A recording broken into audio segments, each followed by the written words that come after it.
Hello. Welcome to duty society coaching centre. मैं Jiya sir आपके सामने हाजिर हूँ एक नई वीडियो के साथ।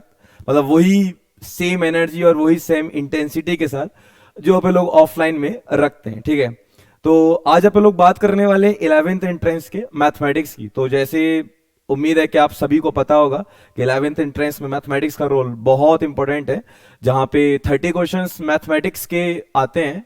और उसमें से इससे पहले अपन लोगों ने जो वीडियो बनाई थी उसमें बताया था कि कौन कौन से चैप्टर्स होते हैं।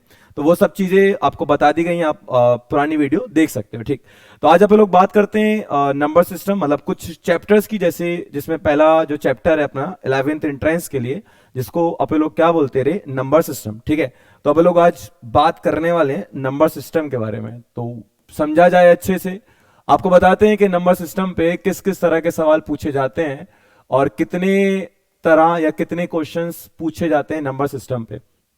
तो अगर आप लोग नंबर सिस्टम की बात करें तो जैसे क्लास 9th में नंबर सिस्टम है और उसका पार्ट क्लास 10th में आता है, जिसको आप लोग क्या बोलते हैं, रियल नंबर करके, है ना। तो नंबर सिस्टम से अगर आप बोलो तो मिनिमम 2 या 3 सवाल आते हैं और मैक्सिमम 4 सवाल बन जाते हैं। जिसमें से जितना मैंने देखा है, अगर पुराने सवालों को देखा जाए तो उसमें यह दिखाई देता है कि नंबर सिस्टम में भी सबसे ज्यादा सवाल जो आते हैं वो आता है एक टॉपिक के ऊपर जिसका नाम है रेशनल नंबर करके। रेशनल नंबर पे हर साल एक ना एक सवाल पूछ लिया जाता है, ठीक है ना। तो आप लोग बताते हैं कि नंबर सिस्टम में होता क्या क्या चीजें। तो बेसिक सी चीज अगर मैं बोलूं कि नंबर सिस्टम है क्या, तो अपन लोग एक लाइन में नंबर सिस्टम को ऐसे बोल सकते हैं कि नंबर सिस्टम मतलब होता है रे कलेक्शन ऑफ नंबर्स। मतलब जो नंबर्स का कलेक्शन होता है, जो नंबर्स का कलेक्शन होता है, उसी को अपन लोग क्या बोलते हैं, नंबर सिस्टम बोलते हैं। जैसे मैं हमेशा बोलता हूं कि जैसे हर किसी का अपना एक घर होता है जहां पे लोग रहते हैं। जैसे अपना भी एक घर है जहां पे अपन लोग रहते हैं। और आपने देखा होगा कि अपने घर में ना 2 लोग हेड होते हैं, एक को अपन लोग क्या बोलते हैं, अम्मा बोलते हैं, और एक को अब्बा बोलते हैं। अच्छा, हेड का होना भी जरूरी होता है। अगर हेड ना हो तो भाई भाई को आगे लगा के चला जाए या बहन भाई को आगे लगा के चले जाए। तो उसी के लिए आपने देखा होगा कि कभी कभी उसी को मैनेज करने के लिए, कभी कभी आपने देखा होगा कि वो अम्मा की वो फ्लाइंग चप्पल आती है ना, ऐसी उड़ती हुई चप्पल आती है। कभी कभी अम्मा की वो बेलन चल जाता है, या कभी कभी अम्मा का वो चिमटा चल जाता है।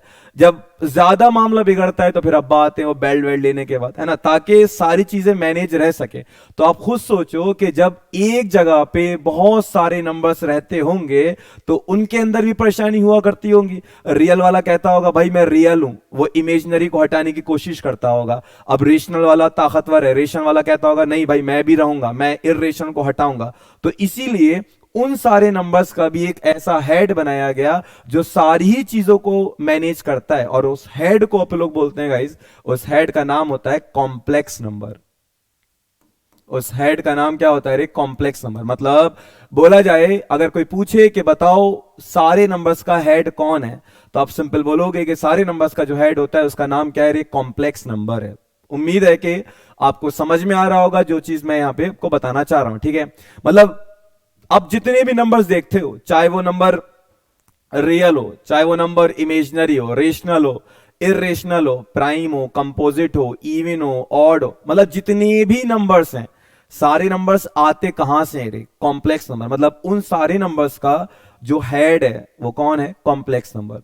उम्मीद है कि इतना आपको समझ में आया होगा रे, जितना मैंने आपको यहां बोला है। अब वो किस तरह से डिवाइड होता है वो सब आप जानते हो, जल्दी जल्दी आपको बता देता हूं, मेन पॉइंट तक फिर पहुंच जाऊंगा।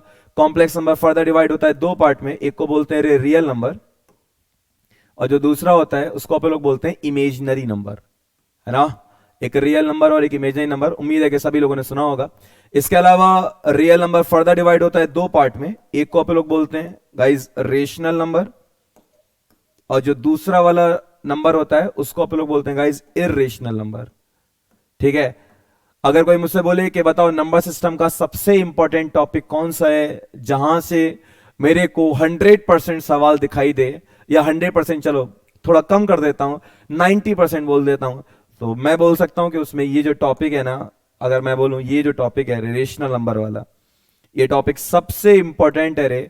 इससे हर साल सवाल जरूर पूछे जाते हैं, है ना। मतलब जितना मैंने पीवाईक्यू चेक किए हैं, या मैं जितने साल से पढ़ा रहा हूं उससे मैं देखा है मैंने कि रेशनल नंबर पे सवाल जरूर आता है, ठीक है। तो कॉम्प्लेक्स नंबर डिवाइड होता है 2 पार्ट में गाइस, एक को पे लोग बोलते हैं रियल और दूसरे को बोलते हैं इमेजिनरी नंबर, ठीक है। समझ में आ रहा होगा ना। तो दूसरा रियल नंबर फर्दर डिवाइड होता है दो पार्ट में, एक को बोलते हैं रेशनल नंबर और दूसरा क्या होता है इर्रेशनल नंबर। अब इर्रेशनल नंबर वहीं आके रुक जाता है, लेकिन रेशनल नंबर फर्दर डिवाइड होता है दो पार्ट में, एक को अपन लोग बोलते हैं रे इंटीजर और जो दूसरा वाला होता है उसको अपन लोग बोलते हैं रे फ्रैक्शन। एक इंटीजर हुआ और दूसरा क्या हुआ फ्रैक्शन, ठीक है। बहुत बेसिक बेसिक सी चीजें हैं जो आप पहले पढ़ के आए हो, बस आपका रिवीजन चल रहा है, जो मेन है वहां तक पहुंचूंगा रे।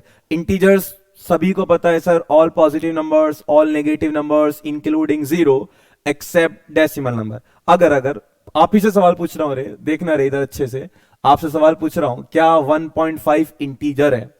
हो सकता है, हो सकता है आप में से कुछ लोग बोलें सर हाँ जी 1.5 इंटीजर, और सर जी कौन सा इंटीजर होगा? पॉजिटिव इंटीजर, ठीक है। तो अपने आप को रोकना है, बोलना है नहीं तूने गलत बोला रे, 1.5 इंटीजर ही नहीं होगा, है ना। क्यों इंटीजर नहीं होगा? क्योंकि जितने भी डेसिमल वाले नंबर्स होते हैं वो कभी इंटीजर्स नहीं होते। तो अपने को इंटीजर्स की बचपने में टीचर डेफिनेशन बताया करता था और बोला करता था भैया जी ऑल सारे all positive numbers, all negative numbers including zero except decimal number, मतलब डेसिमल नंबर को छोड़कर जितने भी पॉजिटिव नंबर्स हुए, जितने भी नेगेटिव हुए या जितने भी इंटीजर्स हुए, जितने भी नेगेटिव हुए या जीरो हुआ, उन सबको आप लोग क्या बोलते रहे? इंटीजर। इसका मतलब सर जी 1.5 इंटीजर नहीं होगा, है ना। इसका मतलब अगर मैंने कहीं लिखा 5 तो क्या 5 इंटीजर होगा? आप बोलोगे हाँ सर अब 5 इंटीजर हो सकता है, और 5 कौन सा इंटीजर होगा सर जी? पॉजिटिव इंटीजर होगा। फिर मैंने बोला क्या 5.7 इंटीजर है? आप ही से पूछ रहा हूं 5.7 इंटीजर है? अब बोलोगे सर नहीं अब गलती नहीं करेंगे रे, पहली वाली हो गई हो गई, अब नहीं होने वाली, 5.7 इंटीजर नहीं है। पूछा गया सर जी क्यों नहीं है इंटीजर? आप बोलोगे सर डेसिमल वाला नंबर दे रखा है इसलिए वो इंटीजर नहीं होगा। तो उम्मीद है कि इंटीजर आपको समझ में आ गया, अगर आता है तो अच्छी बात है, नहीं आता तो उम्मीद है कि अब आपको समझ में आया होगा, ठीक है। तो इंटीजर के बारे में यहां पे आपको ये क्लियर हुआ। आगे देखो रे, इंटीजर को मैं ऐसा कर लेता हूं, मैं इंटीजर 3 होते हैं ना, मैं जीरो और पॉजिटिव को मिला देता हूं। अगर मैं जीरो और पॉजिटिव को मिलाऊंगा तो वो क्या बन जाएगा? वो बन जाएगा होल नंबर, है ना। और इसके अलावा एक और इंटीजर बचता है गाइस जिसको आप लोग बोलते हैं नेगेटिव इंटीजर, है ना। एक और को ने क्या बोला रे, होल नंबर हो गया और नेक्स्ट वाला क्या हुआ? नेगेटिव इंटीजर, ठीक। अच्छा फ्रैक्शन तो क्या ही रे, आपकी बेइज्जती थोड़ी मारूंगा रे फ्रैक्शन फ्रैक्शन पढ़ाने के बाद के प्रॉपर क्या होता है, इम्प्रॉपर क्या होता है, मिक्स क्या होता है, यूनिट क्या होता है, डेसिमल फ्रैक्शन क्या होता है, इक्विवेलेंट फ्रैक्शन क्या होता है, लाइक फ्रैक्शन क्या होता है, अनलाइक फ्रैक्शन क्या होता है, ठीक है। पूछना रे अपने आप से, अपने आप से पूछना। उम्मीद है कि आप अपने आप से आपका आंसर आता रहेगा, ठीक है, मैं आप पे भरोसा रख रहा हूं। तो फ्रैक्शन तो आप जानते हो। अच्छा जी, होल नंबर और नेगेटिव इंटीजर, है ना। तो होल नंबर फर्दर डिवाइड होता है दो पार्ट में, ये होल नंबर है ना, होल नंबर फर्दर डिवाइड होता है दो पार्ट में, एक में इसमें तो आया एक पॉजिटिव इंटीजर, है ना, और दूसरा क्या बचता है होल नंबर में? कौन आता है? जीरो, ठीक। क्या मैं पॉजिटिव इंटीजर का एक नाम बोल सकता हूं? क्या मैं पॉजिटिव इंटीजर को गाइस, क्या मैं पॉजिटिव इंटीजर को नाम बोल सकता हूं नेचुरल नंबर? ठीक है जी, क्या आप लोग इसको नेचुरल नंबर बोल सकते हैं, है ना। होल नंबर फर्दर डिवाइड होता है दो पार्ट में, एक का नाम नेचुरल नंबर है और एक का है जीरो, ठीक। अच्छा नेचुरल नंबर में फर्दर डिवाइड होता है नेचुरल नंबर 3 पार्ट में, एक को आप लोग बोलते हैं रे प्राइम, दूसरे को आप लोग बोलते हैं कंपोजिट, और तीसरा क्या होता है? तीसरा क्या होता है? सोचो सोचो, नहीं सोच पाए, सोच लिया, अच्छी बात है, बता देता हूं। तीसरा जो होता है उसको बोलते हैं रे वन, क्योंकि one is nether prime, one is nether prime nor composite, one ना तो प्राइम होता है नहीं कंपोजिट होता है, ठीक है। तो एक घर दिखाई दिया रे आपको, है ना। नंबर सिस्टम मतलब सिंपल, कोई पूछे तो आपने बोला कि सर कलेक्शन ऑफ नंबर्स जो होता है उसको अपन लोग नंबर सिस्टम बोलते हैं। सारे नंबर्स का हेड कौन? Complex number. किस में डिवाइड हुआ? रियल इमेजिनरी में। रियल वाला फर्दर दो पार्ट रेशनल और इरेशनल, है ना। रेशनल वाला फर्दर दो पार्ट इंटीजर और फ्रैक्शन। इंटीजर वाला फर्दर दो पार्ट होल नंबर और नेगेटिव इंटीजर। होल नंबर वाला फर्दर दो पार्ट नेचुरल नंबर और जीरो। नेचुरल नंबर वाला फर्दर 3 पार्ट प्राइम, कंपोजिट और वन करके, ठीक है। उम्मीद है कि इतना आपको समझ में आया और आपको ये सब पता होगा कि ट्रू और फॉल्स बनता है, वो सब जो जानते हैं सब लोग माशाल्लाह से 10वीं क्लास में पढ़ रहे हैं, 10वीं क्लास पास कर चुके हैं, तो उनको सबको पता है, क्योंकि सब लोग 11th इंट्रेंस देने वाले हैं। कि अगर मैं बोलूं कि all complex number are real number, क्या सारे कॉम्प्लेक्स नंबर रियल नंबर होते हैं? तो जवाब क्या होगा? फॉल्स। फिर मैंने बोला क्या सारे रियल नंबर कॉम्प्लेक्स नंबर होते हैं? बोलोगे हाँ जी सर। तो उसके लिए बस एक वो बन जाता है कि जब आप लोग ऊपर की तरफ जाएं तो वो ट्रू हो जाता है, जब नीचे आए तो क्या होता है, फॉल्स। जैसे मैंने बोला all rational number are integers, है ना, तो आप बोलोगे सर फॉल्स। फिर मैंने बोला all integer are rational number, तो आप बोलोगे सर जी ट्रू। मैंने बोला कि all whole number are natural number, क्या सारे होल नंबर नेचुरल नंबर होते हैं? आप बोलोगे नहीं सर। मैंने बोला all natural number are whole number, आप बोलोगे हाँ जी सर, सही है रे। तो उम्मीद है कि इतना समझ में आया कि ऊपर की तरफ जाएंगे तो ट्रू होगा, और जब नीचे की तरफ आएंगे तो आप लोग क्या बोलेंगे रे, फॉल्स बोलेंगे। ठीक है, इतनी कहानी बेसिक सी चीज है जो आपको नंबर सिस्टम के बारे में पता होनी चाहिए, जिसका आप लोग यूज करते हैं आगे। ठीक है, चलो एक एक करके कुछ नंबर्स बताता हूं आपको, और बताता चलूंगा किस किस पे सवाल आया है या किस किस पे सवाल नहीं पूछा गया है।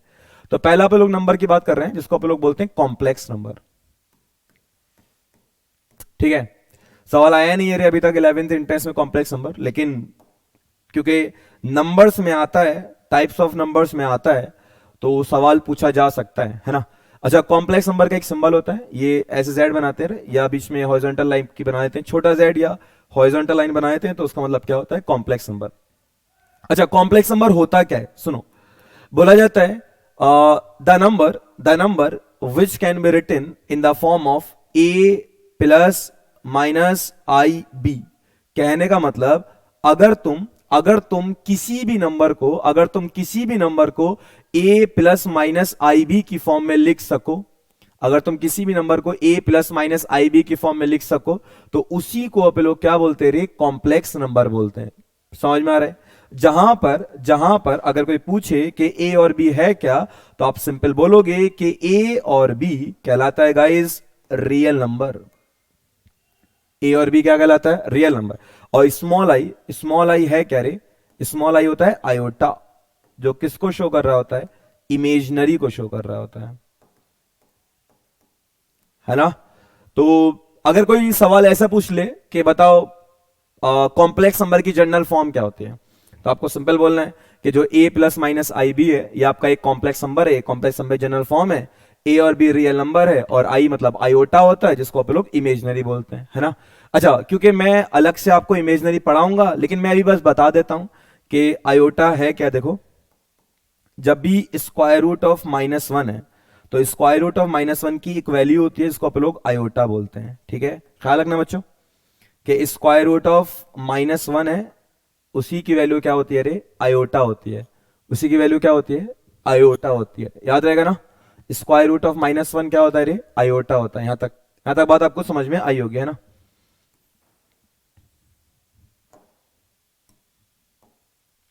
ठीक ठीक, बढ़े आगे, चलो। कॉम्प्लेक्स नंबर समझ में आया, ए प्लस माइनस आई बी जो है वो कॉम्प्लेक्स नंबर है, ए और बी रियल नंबर है, आई मतलब आयोटा है, और आयोटा की value square root of minus one के बराबर होगी। ठीक, सुनो एक और चीज सुनो, पता है जब भी ये कॉम्प्लेक्स नंबर दे रखा होता है गाइस, तो उस कॉम्प्लेक्स नंबर के पास हमेशा दो पार्ट होते हैं, एक कहलाता है रियल पार्ट और एक कहलाता है इमेजिनरी पार्ट। मतलब एक कॉम्प्लेक्स नंबर का एक रियल पार्ट होता है और उस कॉम्प्लेक्स नंबर का एक इमेजिनरी पार्ट होता है। अगर आप इस कॉम्प्लेक्स नंबर को सही से देखने की कोशिश करो, तो आपको यह दिखाई दे रहा होगा कि इसमें एक ऐसा पार्ट है जिसके साथ आई मल्टीप्लाई हो रहा है, और इसमें एक ऐसा भी पार्ट है जिसके साथ आई मल्टीप्लाई नहीं हो रहा है। तो उस कॉम्प्लेक्स नंबर का वो पार्ट जिसके साथ आई मल्टीप्लाई हो रहा होता है, उसको बोलते हैं रियल पार्ट, सॉरी उसको बोलते हैं इमेजिनरी पार्ट, और जिसके साथ आई मल्टीप्लाई नहीं हो रहा होता है उसको बोलते हैं रियल पार्ट। तो अगर मैं बोलूं कि बताओ आई किसके साथ मल्टीप्लाई नहीं हो रहा है, तो आप बोलोगे सर ए के साथ, तो इसका मतलब ए जो है वो इसका क्या कहलाएगा, रियल पार्ट। किसके साथ आई मल्टीप्लाई हो रहा है, बी के साथ, तो आप बोलोगे सर जो प्लस माइनस बी है वो इसका क्या कहला रहा है, इमेजिनरी पार्ट। मतलब एक कॉम्प्लेक्स नंबर में दो पार्ट हैं, एक उसका रियल पार्ट हुआ और दूसरा उसका क्या हुआ, इमेजिनरी पार्ट। एग्जाम्पल लेके समझाता हूं, क्योंकि एग्जाम्पल से चीजें ज्यादा अच्छे से समझ में आती हैं, है ना। तो एग्जाम्पल ले लेते हैं जी, है ना, समझ रहे हो ना, पक्का। ऐसे 2 + 3 आयोटा है, ठीक है जी, 2 + 3 आयोटा है। सवाल पूछा किसी ने, क्या ये कॉम्प्लेक्स नंबर है? अब बोलोगे सर जी हाँ, दुनिया में कोई भी नंबर लिख दिया जाए, सारे नंबर्स कॉम्प्लेक्स नंबर हैं, क्योंकि सारे नंबर्स आते कहां से हैं, कॉम्प्लेक्स नंबर से ही आते हैं। सर जी कॉम्प्लेक्स नंबर है। अगर सर जी कॉम्प्लेक्स नंबर हुआ तो क्या इसके पास एक रियल पार्ट होगा? बिल्कुल होगा। क्या इसके पास एक इमेजिनरी पार्ट होगा? वो भी होगा। अगर मैं बोलूं रियल पार्ट कितना होगा, तो शायद आपने जवाब दे दिया होगा रियल पार्ट 2 होगा। मैंने पूछा कि इसका इमेजिनरी पार्ट कितना होगा, उम्मीद है कि वो भी आपने जवाब दे दिया होगा, 3 के बराबर होगा। ठीक है, सभी ने जवाब दिया होगा, आसान सा एग्जाम्पल था। एक और बना लेते हैं। मान लो मैंने लिखा माइनस का स्क्वायर रूट ऑफ 5 माइनस का स्क्वायर रूट ऑफ 3 आयोटा। पूछा गया क्या ये कॉम्प्लेक्स नंबर है ना? अब बोलोगे सर जी हाँ बिल्कुल, लिख दिया जाए सब कॉम्प्लेक्स नंबर, तो ये भी कॉम्प्लेक्स नंबर। फिर मैंने बोला कि अगर कॉम्प्लेक्स नंबर है, अगर कॉम्प्लेक्स नंबर है तो इसका रियल पार्ट कितना होगा? तो आप बोलोगे सर जी इसका रियल पार्ट होगा माइनस का स्क्वायर रूट ऑफ 5, है ना? फिर मैंने बोला कि सर जी इसका इमेजिनरी पार्ट कितना होगा? आप बोलोगे सर इसका इमेजिनरी पार्ट होगा माइनस का स्क्वायर रूट ऑफ 3। मतलब इसके पास एक रियल पार्ट भी होगा और इसके पास एक इमेजिनरी पार्ट भी होगा। ठीक है, यहां तक समझ में आई बात। चलो आगे देखो, कुछ अच्छा एग्जांपल लेते हैं। मान लो कि मैंने आपके पास एक नंबर 5 लिखा, फिर मैंने आपसे पूछा क्या ये कॉम्प्लेक्स नंबर है? क्या ये कॉम्प्लेक्स नंबर है? आपने दिमाग को दौड़ाना स्टार्ट किया, आप कंफ्यूजन में दौड़े, सर कॉम्प्लेक्स नंबर होगा या नहीं होगा, होगा या नहीं होगा। आपने जनरल फॉर्म देखना स्टार्ट किया, बोला सर आपने बोला है कि जिन नंबर को a plus minus i b की फॉर्म में लिख दिया जाए वो कॉम्प्लेक्स नंबर होता है ना? तो मैंने बोला लिख दिया जाए, लेकिन वो लिखा हुआ नहीं है, तो लिख दिया जाए। अगर उसको लिख सकता हूं मैं इसकी फॉर्म में तो कॉम्प्लेक्स नंबर बन जाएगा। फिर दिमाग दौड़ा, सर लिख पाऊंगा या नहीं पाऊंगा? सोचो, देखते हैं। अच्छा पहले बताओ, 5 एक रियल नंबर है। 5 एक कैसा नंबर? Real number. और सारे रियल नंबर क्या होते हैं? Complex number. मैंने अभी बोला ना, मैं कुछ भी लिख दूं सारे नंबर्स क्या होंगे रे? कॉम्प्लेक्स नंबर होंगे। इसका मतलब 5 भी एक कैसा नंबर है? Complex number.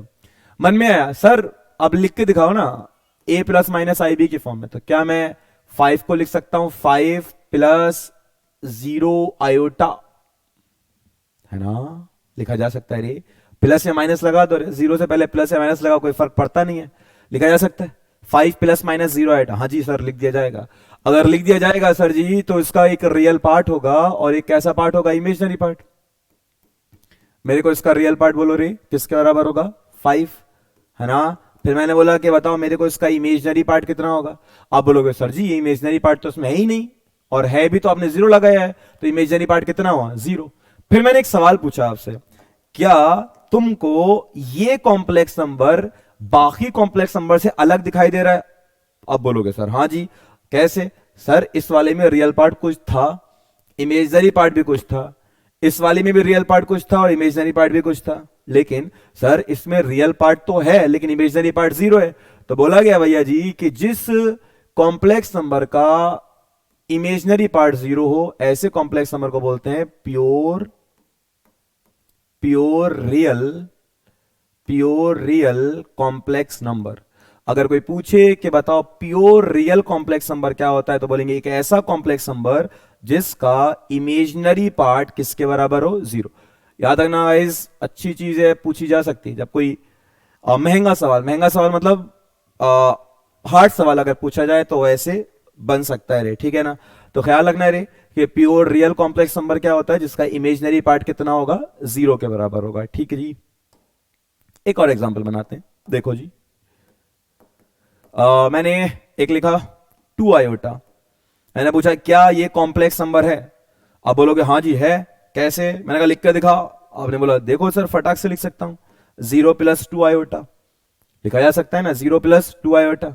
अब मैंने पूछा कि अगर ये 0 प्लस 2 आयोटा है तो अब मेरे को बता दे जल्दी जल्दी से कि इसका रियल पार्ट कितना होगा? तो रियल पार्ट 0 होगा सर जी। फिर मैंने बोला कि बताओ इसका इमेजिनरी पार्ट कितना होगा?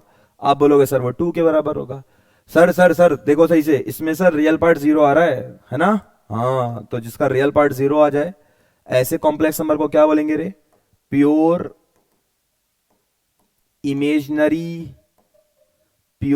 Imaginary complex number. और कोई पूछे कि बताओ प्योर इमेजिनरी कॉम्प्लेक्स नंबर कौन सा होता है, तो क्या बोलेंगे रे? जिसका रियल पार्ट किसके बराबर हो? 0 के बराबर हो। मतलब एक ऐसा कॉम्प्लेक्स नंबर जिसका रियल पार्ट 0 के बराबर हो, तो मैं उसे क्या बोलूंगा? Pure imaginary complex number. ठीक है, और थोड़ा सा गहराइयों में समझने की कोशिश करते हैं। अच्छा देखो, कॉम्प्लेक्स नंबर को अपन लोगों ने दो पार्ट में डिवाइड किया था, एक का नाम था रियल और एक का नाम था इमेजिनरी। अच्छा, मैं बोल सकता हूं कि रियल वो नंबर होते हैं जिसके पास इमेजिनरी पार्ट होता ही नहीं है ना। मतलब कॉम्प्लेक्स नंबर को जब मैं दो पार्ट में डिवाइड कर रहा हूं, एक रियल और एक इमेजिनरी, तो मैं ये कहना चाह रहा हूं कि जो एक वाला पार्ट है उसमें दूसरा वाला पार्ट नहीं होगा, है ना। और मैं ये कहना चाह रहा हूं जो जिसमें दूसरा वाला पार्ट है, जो दूसरा है उसमें पहला वाला पार्ट नहीं होगा। तो इसका मतलब क्या मैं ऐसा बोल सकता हूं कि रियल नंबर का एक और नाम होता होगा? क्या मैं रियल नंबर को प्योर रियल कॉम्प्लेक्स नंबर बोल सकता हूं? आप बोलोगे हाँ जी सर बोला जा सकता है, क्योंकि इसमें इमेजिनरी पार्ट तो है ही नहीं, है ना। इसको मैं क्या बोल सकता हूं? Pure real complex number. अच्छा, फिर मैंने बोला क्या इमेजिनरी पार्ट को कुछ और बोल सकता है? तो आपने बोला हाँ हाँ सर बोल सकता हूं। क्या? Pure imaginary complex number. क्या बोल सकता हूं? प्योर इमेजिनरी कॉम्प्लेक्स नंबर, क्योंकि इसमें रियल पार्ट कितना है? 0 है। ठीक है ना? यहां तक चल रहा है ना? सब कुछ बढ़िया समझ में आ रहा है ना? ओके। अच्छा, एक और सवाल पूछता हूं आपसे। अच्छा, मैंने 0 लिखा, ठीक है। फिर मैंने पूछा कि बताओ 0 एक कैसा नंबर है ना। मैंने पूछा कि 0 एक रियल नंबर है, मतलब प्योरली रियल नंबर है, या प्योरली इमेजिनरी नंबर है? सोचो सोचो। मतलब 0 एक कैसा नंबर है, प्योरली रियल होगा या प्योरली इमेजिनरी होगा?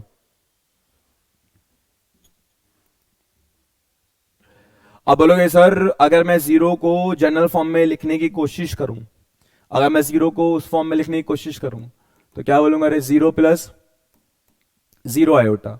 क्या बोलूंगा? 0 प्लस 0 आयोटा। मैंने बोला कि बताओ इसका रियल पार्ट कितना होगा? आप बोलोगे सर इसका रियल पार्ट 0 होगा। मैंने बोला कि बताओ इसका इमेजिनरी पार्ट कितना होगा? आप बोलोगे सर वो भी 0 होगा, है ना। तो सर इसका रियल पार्ट 0 है, सर इसका रियल पार्ट 0 है, तो सर मैं सिर्फ रियल पार्ट को देख रहा हूं, इसका रियल पार्ट 0 है, तो सर मैं इसका नाम दूंगा प्योर इमेजिनरी, या मैं लिख देता हूं प्योरली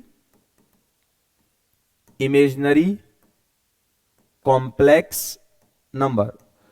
दूसरे बंदे ने बोला सर ये भी तो देखो इसका इमेजिनरी पार्ट भी 0 है, अगर इमेजिनरी पार्ट भी 0 है तो सर इसका नाम क्या मैं ऐसे नहीं लिखूंगा? Purely real complex number. ठीक है, इसका मतलब बोला जा सकता है कि 0 एक प्योरली रियल भी है और प्योरली इमेजिनरी भी है। मतलब मैं ऐसा बोल सकता हूं कि 0 रियल वाले में भी आ रहा है और 0 इमेजिनरी वाले में भी आ रहा है, मतलब प्योरली रियल भी है और प्योरली इमेजिनरी। मतलब सिर्फ एक ही ऐसा नंबर है जो एक साथ दोनों है, मतलब प्योरली रियल भी है और प्योरली इमेजिनरी भी है। ठीक है, वैसे ना इस चैप्टर को ज्यादा, क्योंकि ये अपने आप में एक चैप्टर है क्लास 11th में, है ना, तो इसको जो अच्छे से और पढ़ा जाता है और चीजें जो आती हैं वो सब क्लास 11th में इस्तेमाल होती है। लेकिन मैंने आपको इस कॉम्प्लेक्स नंबर के बारे में इतना सिखाया है कि अगर कोई 11th एंट्रेंस में, क्योंकि आप जानते हो 11th एंट्रेंस में 30 क्वेश्चन आते हैं, लेकिन उसमें से कभी कभी ऐसा होता है ना कि कुछ क्वेश्चन जो होते हैं वो आउट ऑफ बुक या आउट ऑफ सिलेबस आ जाते हैं, जैसे क्लास 11 के पूछ लिए जाते हैं। खासकर जैसे मैंने चेक किया, मतलब मैं देखा ही रहे जितने साल से मैं पढ़ा रहा हूं कि टिग्नोमेट्री में खासकर ऐसा होता है कि वो एनसीईआरटी से बाहर के सवाल, एनसीईआरटी से बाहर के सवाल मतलब क्लास 11 के भी आ जाते हैं। जैसे अरिथमेटिक प्रोग्रेशन के ऊपर भी सवाल आया था, अच्छा सवाल था। तो कभी कभी होता है रे कि वो 30 में से 1-2 सवाल या 2-3-4-5 सवाल ऐसे कर लेता है जो 11th क्लास के या थोड़ा अच्छे सवाल पूछ लिए जाते हैं, है ना। तो उन सब में अगर थोड़ा अच्छा सवाल पूछता है नंबर सिस्टम या कॉम्प्लेक्स नंबर के ऊपर, तो इतना आपसे पूछा जा सकता है कि ये होता क्या है, कि कॉम्प्लेक्स नंबर क्या है, कॉम्प्लेक्स नंबर की जनरल फॉर्म क्या है, या प्योरली रियल कॉम्प्लेक्स नंबर क्या है, या प्योरली इमेजिनरी कॉम्प्लेक्स नंबर क्या है। तो इन सब के बारे में ना अपने को नॉलेज होना चाहिए कि ये सब है क्या, कॉम्प्लेक्स नंबर की पहचान कैसे होती है, प्योरली रियल किसी ने पूछा तो मैं क्या बोलूंगा, प्योरली इमेजिनरी किसी ने बोला तो मैं क्या बोलूंगा, वो सब बातों का अपने को ख्याल रखना होता है। ठीक है, तो ज्यादा डिटेल से मैंने आपको नहीं पढ़ाया, मैंने आपको इतना सिखा दिया है कि अगर कोई बंदा कॉम्प्लेक्स नंबर के ऊपर छोटी छोटी सी बातें पूछेगा तो मैं या आप लोग उसका जवाब दे सकते हैं। ठीक है ना, उम्मीद है कि कॉम्प्लेक्स नंबर के बारे में आपको इतनी चीजें समझ में आई कि कॉम्प्लेक्स नंबर होता क्या है। आयोटा अभी नहीं समझ में आया होगा आयोटा के बारे में, अभी तो मैंने सिर्फ आपसे ये बोला कि आप स्क्वायर रूट ऑफ -1 की वैल्यू जो है वो आयोटा होती है, बस आप इतना ख्याल रख लो और आपको अभी नहीं सोचना, मैं आगे बताऊंगा तो आप और देख लेना। इसके अलावा मैंने बोला कि रियल पार्ट और इमेजिनरी पार्ट होता है, वो सब आपको याद रहेगा। और नेक्स्ट फिर उसके बाद मैंने बताया कि वो प्योरली रियल या प्योरली इमेजिनरी कॉम्प्लेक्स नंबर और होता है, ठीक है ना। चलो ऐसा करते हैं, आज थोड़ा सा रियल नंबर और इमेजिनरी नंबर में फर्क और बता देते हैं आपको, बाकी फिर नेक्स्ट वीडियो में देख लेंगे, है ना। चलो बस थोड़ा सा और रियल नंबर और इमेजिनरी नंबर में फर्क बताते हैं आपको, ठीक है, कि रियल नंबर और इमेजिनरी नंबर में क्या डिफरेंस होता है और कैसे पहचाना जाता है। तो मैं देखना रहे अच्छे से, देखो देखो, मैंने आपसे पूछा कि एक जगह पे 5 दे रखा है, मैंने पूछा कि बताओ 5 एक रियल नंबर है या इमेजिनरी नंबर है। आप जोर से बोलोगे 5 सर एक रियल नंबर है, ठीक है, आपने पहचान लिया, बढ़िया है। फिर मैंने बोला कि 2i कैसा है, अब बोलोगे सर आयोटा लगा है, आयोटा लगा है, तो आप बोलोगे सर इमेजिनरी है क्योंकि आयोटा लगा है तो इमेजिनरी है। मैंने कहा बढ़िया है, ठीक है। फिर मैंने पूछा कि 2 कैसा है, आप बोलोगे सर रियल है, ठीक है। मैंने बोला 3 आयोटा कैसा है, आप बोलोगे सर आयोटा लगा है, इमेजिनरी है। मैंने बोला माइनस का रूट 5, आप बोलोगे सर रियल है, माइनस ये, अच्छा ये अगर ये √3 आयोटा पूरा लिया जाए तो वो क्या होगा, इमेजिनरी, ठीक है ठीक है ठीक है। ये बेसिक सी चीज थी जो आप देखकर बता सकते हो। अब प्रॉब्लम कहां आती है बंदे को, जितना मैंने नोटिस किया है, मतलब ऑफलाइन में जब बंदा बैठा होता है तो पता चल जाता है कि वो क्या सोच रहा है उसके बारे में और वो क्या गलत सोच रहा है, ठीक है। तो क्या उसको प्रॉब्लम आती है, मैं वो चीज आपको बताता हूं, ठीक है, मतलब वो फील करवाता हूं जो ऑफलाइन में फील बच्चा करता है, ठीक है। सुनो, मैंने बहुत सारे रूट बनाए, एक स्क्वायर रूट बनाया, एक क्यूब रूट बनाया, एक 4th रूट बनाया, एक 5th रूट बनाया, एक 99th रूट बनाया और एक ऐसी करके मैंने लास्ट में 100th रूट बनाया, ठीक है। अच्छा फिर मैंने करा क्या गाइस, हर रूट के अंदर, हर रूट के अंदर एक पॉजिटिव नंबर लाके पुट कर दिया, हर रूट के अंदर एक पॉजिटिव नंबर लाके पुट कर दिया, ठीक है। अब मैंने जैसे ही हर रूट के अंदर एक पॉजिटिव नंबर लाके पुट किया, मैंने सवाल पूछा कि बता रियल नंबर या इमेजिनरी नंबर। आप बोलोगे सर किसी भी रूट के अंदर, किसी भी रूट के अंदर जब एक पॉजिटिव नंबर आ जाए तो मैं देखते ही बोलूंगा कि वो नंबर एक कैसा नंबर होगा, रियल नंबर, कोई प्रॉब्लम वाली बात नहीं है। जैसे ही कोई भी रूट दिखाई दिया, पॉजिटिव नंबर अंदर बैठा है, मैं देखकर बोलूंगा कि वो नंबर एक कैसा, रियल नंबर, ठीक। मैंने कहा बढ़िया है, चल फिर आगे आगे बढ़ते रहे। देखो जी, मैंने दोबारा से रूट बनाया, दोबारा से रूट बनाया, बहुत सारे रूट बनाए और फिर अब मैंने करा क्या, अब मैंने करा क्या, हर रूट के अंदर, हर रूट के अंदर एक निगेटिव नंबर पुट कर दिया, हर रूट के अंदर मैंने एक क्या नंबर पुट किया, नेगेटिव। अब सुनो, बोला गया कि जब, अभी मैंने एक बात सिखाई कि जब किसी भी रूट के अंदर एक पॉजिटिव नंबर आ जाए तो मैं उसको रियल बोलता हूं। अब मन में सवाल दौड़ा दौड़ा दौड़ा कि सर अगर हर रूट के अंदर एक नेगेटिव नंबर बैठ जाए तो क्या वो इमेजिनरी नंबर होगा, क्या वो इमेजिनरी नंबर होगा। तो मैं बोलूंगा कि जब किसी भी रूट के अंदर नेगेटिव बैठा है तो गाइस वो नंबर रियल नंबर भी हो सकता है और वो नंबर इमेजिनरी नंबर भी हो सकता है। बहुत घपला है ना, घपला घपला कि सर वो नंबर रियल नंबर भी हो सकता है और वो नंबर इमेजिनरी नंबर भी हो सकता है। अब मन में बेचैनी हुई, सर बताओ ना कब रियल और कब इमेजिनरी। उसके लिए एक तरीका बनाया मैंने, सुनो जी सुनो। मैंने बोला प्रॉब्लम कब आ रही है, प्रॉब्लम कब आ रही है। आपने बोला सर जब रूट के अंदर नेगेटिव बैठा हो तो प्रॉब्लम आ रही है, रूट के अंदर पॉजिटिव बैठा है सर कोई प्रॉब्लम नहीं है, मैं देखते ही बोलूंगा रियल है। लेकिन सर अगर रूट के अंदर नेगेटिव बैठ गया तो प्रॉब्लम आना स्टार्ट हुआ। मैंने बोला प्रॉब्लम देखो, दो तरह के रूट होते हैं, मैंने बोला दो तरह के रूट होते हैं। आपने बोला सर कौन कौन से, मैं बोलूंगा एक कहलाता है इवन रूट और एक कहलाता है ऑड रूट। एक क्या होता है इवन रूट और एक ऑड रूट। इवन रूट कहने का मतलब स्क्वायर रूट हो गया, 4th रूट हो गया, 6th रूट हो गया, ये सब इवन रूट कहलाते हैं। तो मैंने बोला कि देख भैया जब भी इवन रूट के अंदर निगेटिव बैठ जाए कोई तो बोल दिया करके वो इमेजिनरी होगा। वो कैसा होगा, इमेजिनरी होगा, ठीक है।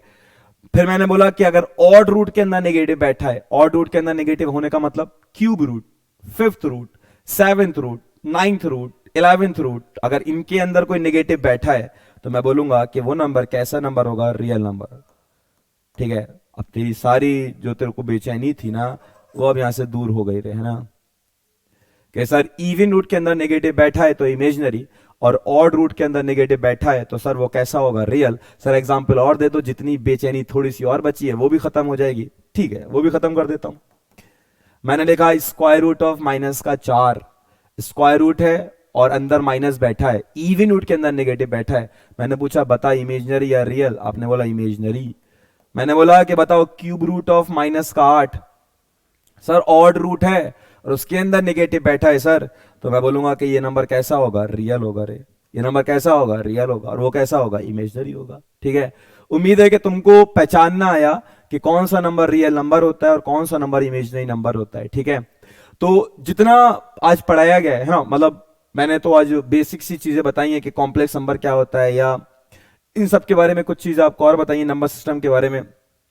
तो इतना आपको अच्छे से समझ में आया होगा। अगर कुछ इसमें ना समझ में आया तो आप कमेंट बॉक्स में लिख सकते हो, तो मैं आपको जब नेक्स्ट वीडियो बनाऊंगा तो मैं उसमें आपको समझा दूंगा रे, है ना। जो उसमें आपको कुछ प्रॉब्लम होगी या कोई सवाल ववाल आपके मन में दौड़ते रहे इसके ऊपर, तो आप पूछ सकते हो। ठीक, तो यहीं तक छोड़ते हैं। मेहनत करते रहेंगे ना, जब तक मेहनत नहीं करेंगे तो मजा नहीं आएगा, है ना। तो जैसे मैं बोलता भी हूँ रे, अपनी एक, जैसे आपने सुना होगा इक्वेशन होता है ना, वो ई इज इक्वल टू वाली, है ना।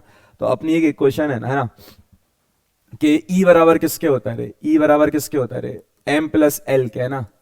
E is equal to M plus L, ये आप लोगों ने अपने आप बनाई है ना। ई मतलब क्या कहलाता है गाइस, ई मतलब होता है इंट्रेंस, है ना।